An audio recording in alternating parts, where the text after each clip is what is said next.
guys, this is JAde with Dallas Jamming, and today I want to talk about 4 must-have items for a Dallas Jamming rig.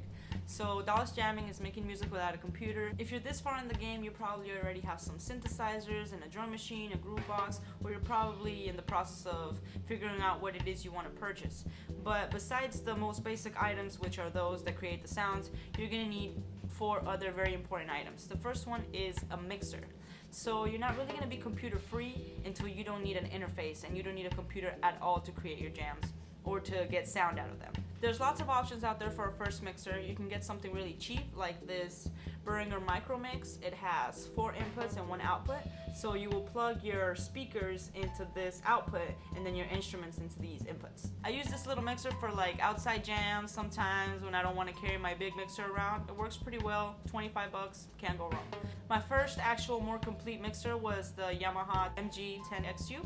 It's a pretty decent mixer, it has effects, so there's a lot of options. That one's like 100 bucks, but it really just depends on what you need. But you're gonna wanna make sure you get enough inputs for all your instruments because audio out of the synthesizer into the inputs, so just make sure you have enough inputs in the mixture that you choose. The second must-have item for your Dallas rig is a Quadro through box. So this is MIDI solutions, they're like 45-50 bucks. And what this does is you do your MIDI out of your synthesizer and then MIDI in over here, and this part will pretty much clock all your other synths. So it's very essential to have this. Of course, you could also do MIDI out and out of your synthesizers, but really this is such a great investment and it makes things so much easier. Once I got this, I felt like, wow, I wish I would have got this from the beginning and it would have saved me so much stress, so much time. It's easy, simple, cheap, and definitely a must-have item for any Dallas musician. The third must-have item for any Dallas jammer is a field recorder. So something like a H4n, the normal version or the pro version, they're pretty much exactly the same. Something like the H2 or H6. I actually had the H4n and I switched it out for the Q4n, which is what I'm using to record this video right now. It's a video camera and it has an input for audio and it also has an external mic. I do miss my H4n. I'm probably gonna upgrade to the H6 when I do because I use this camera with the external mic, and every time I want to use the internal, I have to like adjust the settings, make sure the gain isn't too loud.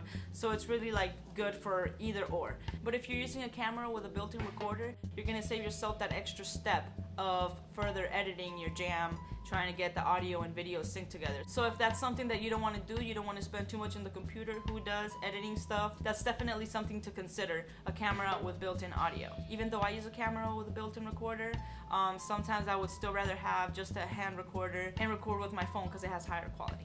There's also another solution for recording and mixing together, which are these multi-tracking devices. I myself am not a fan of them because I feel like I would be doing a lot of menu diving, which is what I'm trying to avoid. I feel like those are like an older hardware doll, and I would rather just fix my final mix on the computer just because of easiness. But if you want to go completely hardware free, you can also consider one of these machines. The next item I want to talk about is monitors, of course. So monitors are something you definitely want to invest in because this is how your mix is going to sound to the rest of the world. So there's headphones and speakers that sound really good when you're making something, but then you listen to it in the car or you listen to it somewhere else and then the bass is off, the leads are too loud. But having some decent monitors is something you definitely want to invest in. For a beginner, I used to just use my computer monitors, like these Bose monitors. They sounded good. So if you're on a budget, computer monitors do just fine. If you are going to use your computer monitors, you probably have to get yourself an adapter because your computer monitors will probably have a 3.5 jack and mixers normally have a 1/4 inch jack. They're cheap, they're like 3 or 4 bucks, maybe even 2. You could probably find them on Amazon or eBay for 2 bucks. So those are the 4 must-have items for a Dallas rig. If you guys have any questions or any other items that you think beginners should know about, leave them in the comments below. Tell me what are some of the things you wish you knew when you started your Dallas journey in computerless music creation. For me, those were the main things I wish I knew. Alright guys, that's it for today. Don't forget to give it a thumbs up, subscribe, and support a sister on Patreon if you can. Catch you later.